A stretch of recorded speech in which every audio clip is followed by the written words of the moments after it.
حمدا لك يا ربي صلاة وسلاما على حبيبي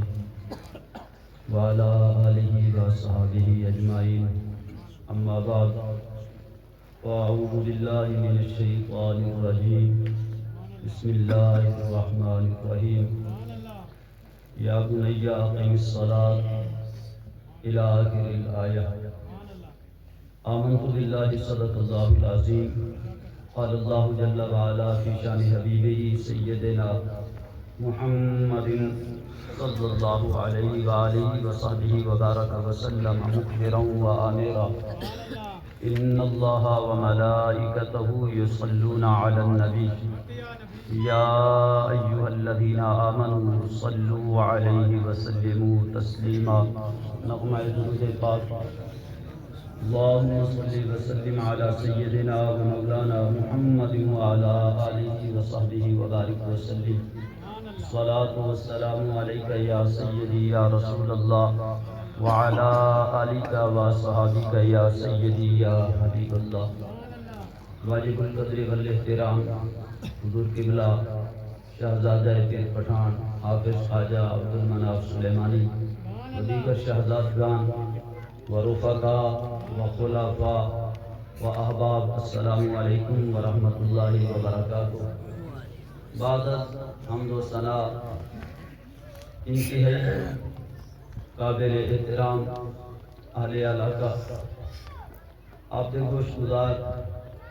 کی گفتگو کرن اور یہ توجہ امامن مقصود ہے کہ آپ اس احسان کو سمجھو کہ اللہ تعالیٰ نے آپ کو عظمت عطا فرمائیے قبیلہ جعفر کہ اللہ نے تو حضور پیر پٹھان جی مبارک ہستی عطا فرمائیے۔ اے اہل علاقہ اللہ دا انعام اور احسان سمجھو اور پھر اس مبارک ہستی دا فیض ختم نہیں ہویا، اس مبارک ہستی کا فیض ختم نہیں ہویا۔ پشاور تو لے کے اس وقت دوست اتھائی جلوہ فرمائی حضور پیر پٹھان دے فیض میں سمجھان والے پشاور تو لوگ آئے ہیں تو احباب کے فیض حاصل کرن واسطے محنت ضرور کرنی ہے۔ جنہ ہستیاں محنت کیتی ہوں دی ضرور فیض حاصل کریں دیں۔ حضور پیر پٹھان دے شہزادے نے یہ مقدس ادارہ اور مسجد قائم فرمائیے، اس دی غرض کیا ہے؟ فانو فیض پیمن واسطے راستہ ہموار کرنا، مگر پارے وچوں کون ہے فیض گھنن والا اور کون ہے جڑا فیض کو حاصل کر گنسی و خوش قسمت انسان ہی ہے۔ جنہ ہستیاں نے توجہ کیتی ہوں دی رب ذوالجلال ضرور فیض عطا فرما چکیں گے۔ حضرت ربیہ رائی رضی اللہ تعالیٰ عنہ ایک بہت بڑے شیخ الحدیث گزرے، محدث گزرے، آپ دی داستان اور آپ دے والد گرامی دی داستان ہے۔ ذرا ایک بظاہر ایک واقعہ ہے لیکن انتہائی حلال ایمان والا واقعہ ہے۔ آپ دے والد گرامی اپنی رفیقہ حیات اپنی گھر والی کو فرمیندن کہ اس وقت اسلام کی سر بلندی دا دور ہے، دشمن بڑا حملہ کریندا ہے، ہر پاسے دشمن دا زور ہے، تو میں چاہتا میں اپنی جان بھی اسلام واسطے قربان کراں۔ میں کوئی اجازت لے اپنے حقوق دی معافی عطا فرماؤ، جے اگر جنگ جیت کے واپس آ گیا تو سبحان اللہ، جے اگر میں دنیا چھوڑ کے لگا گیا تو جتنا عرصہ بھی جنگ جاری راسی میں اون عرصے وچ تھارے کولو معافی طلب کریں گا کہ اپنے جملہ حقوق دی معافی عطا فرماؤ تاکہ میں جہاد وچ بنیا تے جہاد دا حق ادا کراں۔ آپ دی رفیقہ حیات فرمایا میں اپنے خواہشات اور اپنے حقوق قربان کریں دیا اسلام دی سر بلندی ہوتے، لہذا پر کوئی اجازت ہے آپ تشریف گن منجو، میدان جہاد سجاؤ اور رب دے دین دی مقدس بات لوگوں کو دساؤ اور دین دی سر بلندی کو سامنے رکھو۔ اس وقت اس مرد کلندر دی جیب وچ 30,000 دینار، بعد روایت 27,000 دینار ہے۔ انہیں اپنی ساری جمع پونجی اپنی رفیقہ حیات کو دتی، فرمایا تو خرچ کری لیکن فضول خرچی نہ ہوئے، راہ حق تے خرچ کری، حق دے راستے تے خرچ تھیوے، ضائع نہ تھیوے، تے پیسہ تیرے ذمہ ہے، تیرے کو امانت بھی ہے، اپنی ذمہ داری بھی نبھاوی۔ لیکن اس وقت انہیں اجازت طلب کر جس وقت سفر طے کیتا تو اس وقت انہاں دی رفیقہ حیات گھر والی حاملہ بچہ ہے پیٹ دے اندر، مئی صاحبہ دے پیٹ وچ آپ سفر تے جا روانہ ہو چکے، آپ تشریف گن گئے، مئی صاحبہ کو اللہ نے شہزادہ عطا فرمایا۔ 27 سال جنگ جاری رہی، 27 سال دے بعد آپ واپس آئے تو وہ شہزادہ جوان ہو چکا ہے۔ حضرت ربیہ رائی دے والد گرامی دروازہ کھڑکا کے اندر داخل ہونے کی اجازت طلب کی تھی، او شہزادہ جے ابے کو ڈٹھا نہ ابے دی ولادت ابے سید ونجن دے بعد ہوئی انہیں جلے ڈٹھا کہ ایک مرد دروازے پہ آیا ہے کہ گھر داخل ہونے دا ارادہ رکھدا ہے انہیں روک کیا آواز بلند ہوئی بعض لوگوں نے سنیا ایک گھر والی بھی سنیا ان جلے گھر والی آواز سنی پہچان گئی کہ میرا شوہر میرا سرتاج آیا ہے انہیں اپنے بیٹے کو آواز دیتی شہزادے پیچھا ہٹا تیرا والد گرامی آیا ہے پیچھا ہٹا تیرا والد گرامی آیا حضرت ربیہ رائی محبت اور پیار دینا والد گرامی کی ملاقات کر کے پیچھا ہٹا ہے اور ایڈو آزان ہوئی اللہ اکبر اللہ اکبر آواز بلند ہوئی نغمہ تکبیر بلند ہویا حضرت ربیہ پاک نے وہ عام کپڑے لہا چھڑے سادہ کپڑے بھیکتا سے کیتے فرمایا رب دے سامنے بننا ہے ذرا کپڑا بھی اچھا پا کے بننا رب دے حضور حاضر تینا ہے سادہ لوگ والا لباس نہ ہوئے آپ نے عمدہ لباس پاتا مسجد تشریف گھننا ہے نماز با جماعت عطا فرمائی اور حضرت ربیہ پاک دے والد گرامی چونکہ سفر دوان انہاں تیاری کی تھی تھوڑا وقت لگ گیا انہاں کو تیاری کریں جہے آج مسجد ہے تو کیا دے دن کے ایک نوجوان ہے محفل سجیے لوگ درس حدیث بیٹھا پڑھیں گا اور وہ لوگ دل دادا ہم قرآن اور حدیث کے انہاں کو گرویدگی ہے قرآن نال وارفتگی ہے قرآن اور حدیث پاک نال حضرت ربیہ رائی دے والد گرامی بے شک تھکے ہوئے ہن اسے محفل وچ بہ کے فرمایا میں بھی سونے محبوب دے مٹھڑے بول سننا گیا اس نوجوان نے کچھ کلمات عالیہ مصطفیٰ جان رحمت دے سماعت کرنا گنا حضرت ربیہ رائی دے والد گرامی بہ گئے جلے حدیث پاک دا سبق سن گیا تے ایک تو پوچھا یار سونا سجن ہے کون ان کو سنان دیا ہوئے کہندا پترے ان کو اللہ نے ایسی شان بخشی ہے کون انہیں آج جسیدہ والد گرامی جہاد تے گئے 27 سال تے گئے پچھو اممہ تربیت کی دیا شہزادہ اے بڑھ کے بیٹھا ابا اتنے سال جہاد کرا گئے اممہ ہے اممہ خدمت کی تھی اممہ تربیت کی تھی شہزادہ ہی منصب تے پہنچا وہ نوجوان پچھا ہٹیا گھارا لی ملیے آجے میرے اور پیسے جڑے 27,000 دینار میں تے دے کے گیا ہم انہوں نے حساب دے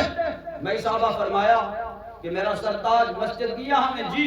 فرمایا کوئی کام ڈٹھا ہوئی جی فرمایا سجن ڈٹھا ہوئی جی میں اپنا لفت جگر ڈٹھا ہے فرمایا ہم دس او چاہیدائی یا 27,000 یا 30,000 چاہیدائی آدھے رات سمجھ نہیں آیا آخر کیا چاہتی میں یادی 27,000 میں محل نہیں بنا ہے 27,000 نال میں بلڈنگاں تیار کر کے جائیداداں تے مربع نہیں کیتے میں 27,000 خرچ کیتا ہے تے شہزادے کو شہزادہ بنا کے دکھایا اے شہزادہ دس کیا چاہنا ہے شہزادہ چاہنا ہے تا شہزادہ ہے جی اگر دنیا چاہتا ہے تو پھر میں دنیا تے کو کٹھی کر کے دے دیا حضرت ربیہ رائی دے والد گرامی وچ اترو تے اکھی تو ہنجو جاری ہو گئے فرمایا اے میری گھر والی شاید میں ایک نہ کر سکا جڑا تاں کر کے دیتا ہے شہزادیاں دی تربیت کرنا ایویں ہی چاہیے جی میں تاں کر کے دیتا تو نبی رحمت صلی اللہ تعالی علیہ وسلم دے غلامو حضور پیر پٹھان دے شخص لفت جگر اور شہزادے نے سب کو ایک مرکز دیتا انہاں ساری ذمہ داری ہے کہ ایسا اپنے بالاں کو تو کٹ کے تربیت گاہ وچ پاؤں تربیت گاہ وچ پاؤں بالے کو شہزادے کو شہزادیاں کو قرآن پاک دی تعلیم نال وابستہ کروں یہ ساری ذمہ داری ہے وگرنہ کم وہ تھی سی تنبیہ الغافلین دے اندر علامہ سمرقندی رحمت اللہ تعالی علیہ ایک بار کیا لکھا فرمایا ایک بزرگ اٹھڑا علماء کو لا گیا حضور ایک مسئلہ پوچھنے میں پریشان ہوں کمدہ بدہ ہے پیر صاف نہیں دے علماء فرمایا جی بزرگوں کیا مسئلہ ہے آدھے میرا بیٹا میں کو پوٹیندہ ہے لاٹھیاں تے سوٹیاں نال مرندہ ہے کوئی حال دسوا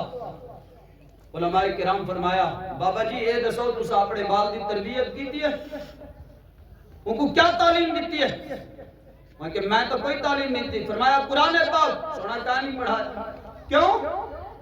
میں غریب بندہ ہم مزدوری کریں گا ہم میں کہ چلو بال جوان تھی اسی میرے کٹھے مزدوری کریں کیا کام سکھایا ہی اس بزرگ جواب دیتا کہ میں اپنے بچے دے ہاتھ لاٹھی دیتی ہے سوٹی دیتی ہے جا کے پترا بن مال چھیڑ بن مال چرا میرا میں مزدوری کرے سب کو مال چرایا کر مال گھر بکھا نہ راوے اور میں نے وقت جیڑی تربیت دیتی وہ سبق تے کو سنے دا کرے تا تربیت دیتی اسی کہ بابا صحیح مال تنگ کرے یا مال تے کو پریشان کرے تا سوٹی ہے جی کو سدھا کری ایک ماری ہوتے جی میں یہ گال کی تھی فرمایا جڑا سبق دیتا بھی سندا کنے تیرے بچے نے سبق کیوں پڑھا جڑا تنگ کرے ان کو سوٹیاں مال سدھا کرے آج تو بجھڑا تھی کہ بجھڑا والد بیٹا سمجھتا ہے کہ بڑھڑا والد میں کو تنگ کی تھی پہ والد میں کو پریشان کی تھی پہ فرمایا تاؤ سبق یاد کیتا ہے تنو سوٹیاں نال سدھا کر رہتا ہے جی اگر تے قرآن پڑھایا ہوگا نا تو قرآن پڑھ کے بچہ ہے آکھیا میرے رب فرمایا لا تقل لہما اف ولا تنہرہما وقل لہما قولا کریما جڑا والد والدہ بڑھڑے ہوون تو اوے نہیں آکھنی انہاں نوں چھڑکا نہیں دیونیاں بلکہ قرآن دا سبق تے قرآن دی تربیت ہے قل لہما قولا کریما کہ والد بڑھڑا ہوے والدہ بڑھڑی ہوے ہمیں جو کچھ بھی علاوہ تائیں گفتگو کرنی ہے تا پیار بھری تے محبت بھری گفتگو کرنی ہے فرمایا ہے مرد قلندر آئے بڑھڑے آئے بزرگ قصور تیرا ہے تائیں بچے دی تربیت نہیں کی تھی بچے دا قصور اتنا کہنی جتنا قصور تیرا ہے لہذا تائیں اپنے پیروں تے آپ کو ہاڑی ماری ہے اس واسطے اہل علاقہ کو میں گزارش کرے ساں تساں بھی اپنے بچوں کو دین دا راستہ سکھاؤ تاکہ تھوڑا بچہ بڑا ہو کے تھوڑا بھی احترام کرے تھوڑا بچہ بزرگان دین دا بھی احترام کرے تھوڑے بچے کنے قرآن دی مقدس دولت ہوئے تاکہ ان کو پتہ چلے کہ دین نے سب کو کتنی انسانیت دا درس عطا فرمایا اسلام تو علاوہ کوئی بھی مذہب انسانیت دا حقیقی وارث نہیں انسانیت دا حقیقی سبق دینا ہے تو اسلام ہی دینا ہے اسلام بلا وجہ پرندے کو مارن دی اجازت نہیں دینا بلا والد کو مارن دی اجازت کتنا دے اسلام بلا وجہ ایک پکھی کو تکلیف دیون دی اجازت نہیں دیتا بلکہ جنگل دے جانور کو تکلیف دیون دی اجازت نہیں دیتا بلکہ اگر کوئی رحم چاہ کرے جانور آتے تو اسلام انعام عطا فرمائے ہے حضرت سبکتگین بادشاہ گزرے انہاں دی بات قوم دے بعد میں اجازت آپ فرمائیں کہ میں شکاری بندہ ہم شکار کھیلتا ہوں مزدوری دے ہوتے میں کو کوئی شخص قبول نہیں کرے دا فرمائیں کہ ہکڑی میں ایک بندے کو منت کی تھی میرے حالات اور کہ مہربانی کر میں کو مزدوری تے قبول کر انہیں فرمایا تو شکاری ہے شکار کھاتا رہا ہے تیرا کوئی کم ہے کا نبیا سارا نہیں شکار کھیلتا ہے کیا پڑسی سارا کم دا پیسے ہی اصلا بھروں کم بھی سارا نتی ہے تو سلطان سبکتگین فرمائیں میں کہا کہ ہکڑی چھٹی دے شکار دی باقی چھی دی تھاری خدمت کرے سو انہیں اشارہ کیتا میں قرآن کی دا فرمائیں میں ہکڑی شکار واسطے نکلیا جنگل دے اندر سارا نہیں گھوڑا بجایا میں کو شکار نہ ملیا جلے شام تھیمن لگی تو ہی کا ہرن دا بچہ میرے سامنے آیا میں گھوڑا بجا کے ہرن دے بچے تے حملہ کیتا وہ کو پکڑیا پھر میں نکلن دی کوشش کی تھی کہ جنگل ہی چھان شام تھی گئی ہے جانور نکل پہ جنگل دے میں کو بھی ختم کر دے سن میرے جانور کو بھی گھوڑے کو بھی تکلیف دے سن میں گھوڑا بھجا کے جنگل تو باہر نکلیا تھوڑا دور ہو کے میں ارادہ کیتا آپ بھی تھک گیا گھوڑا بھی تھک گئے سکون کراں گھوڑے کو بھی آرام دیواں اور میں دن جلے میں بھاج کنے باہر نکل کنے گھوڑے کو آرام دیون واسطے ارادہ کیتا گھوڑے کو روکیا میں نے گھوڑے کو لاہمن لگا تو میری دید پہ جنگل دے باہر ہرڑی پیچھو میرے بھیج دی کھڑی ہے وہ جندہ بچہ میں چاہیے بتا وہ مار طرف دی کھڑی باہر آئی کھڑی ہے حضرت سبکتگین فرمائیں جلے میں ان کو لٹھا میرے دل دے اندر ایک رحم پیدا کیا کہ ماما کو تڑپاما ماما کو رباما فرمائیں میں جانور جڑا بڑی مشقت دے بعد حاصل کیا وہ چھوٹا جی ہرنی دا بچہ میں ان کو چھوڑ دیتا فرمائیں میں چھوڑیا بھجا اپنی ماں دو ماں نے اپنی لتہ نال چاہ کے سینے لایا حضرت سبکتگین فرمائیں میں کیف دیتا رہ گیا حالت دیتا رہ گیا اس ماں دی نگاہ اٹھی آسمان دی طرف تے میرے دل دے ہوتے ہی ضرب لگی کہ سبکتگین تو کیا جہاں شکاری ہے کہ ماما تو بچڑے دور کراندا ہے فرمائیں ضرب لگی میں شام تھے گھر آیا گھر راتی بستر دے ہوتے سمر تو پہلے باوضو ہو کے درود پاک پڑھ کے ستا مدینے والے محبوب نے جلوہ دکھایا حضور فرمایا سبکتگین تے کو بادشاہی نہ دے ایک وقت ہا زمانہ نوکر نہیں رکھتا ایک وقت تیرے محبوب کرم نوازی فرمائیے فرمایا سبکتگین تے کو بادشاہ نہ بناؤ حضرت سبکتگین فرمائے میرے اکھی میں جو ہنجو آ گئے محبوبہ میں کو تا علاقے دے لوگ نوکر نہیں رکھتے گھر کا ملازم تے بیلی نہیں رکھتے بھلا میں بادشاہی کی میں سمجھے ساں سرکار فرمایا تیری عطا رب رسول کو پسند ہے تے خدا دی مخلوق کے رحم کیتا ہے رب ذوالجلال تے رحم فرما چھوڑے میرے عزیز رفقا اپنے بچے دے حال تے رحم کرو اور بچے دی حقیقی محبت اور حقیقی پیار ہے کہ بچے نو دین نال وابستگی عطا فرماؤ اللہ تعالیٰ اس آستانے نو تا صبح قیامت آباد و شاد فرماوے اور ان طرف اپنے بچوں نو رغبت نباؤ دین دی تعلیم حاصل کرو حضور پھر پٹھان دا شہزادہ دنیا نہیں منگتا تھوڑے کو بلکہ دنیا کو پیروں وچ لتاڑ کے بیٹھا ہے یہ دنیا نہیں منگتا ہے یہ کچھ آتا ہے کہ اے اہل علاقہ اے میری قوم دے لوگو اے اس مقدس وادی دے رحمن والے ہو اپنے والا کو دین نال وابستہ کرو اپنے والا کو حقیقی انسان بنا کے دکھاؤ اپنے والا کو مصطفیٰ جان رحمت کی غلامی نال وابستہ کر کے دیکھو اللہ تعالیٰ تو آپ کو دارین کی آہستہ بھی عطا فرمیسی اور حقیقی شرف اور مقام بھی عطا فرمیسی دعائے اللہ تعالیٰ میں کو توفیق عمل نصیب فرماوے آمین واخر دعوانا الحمدللہ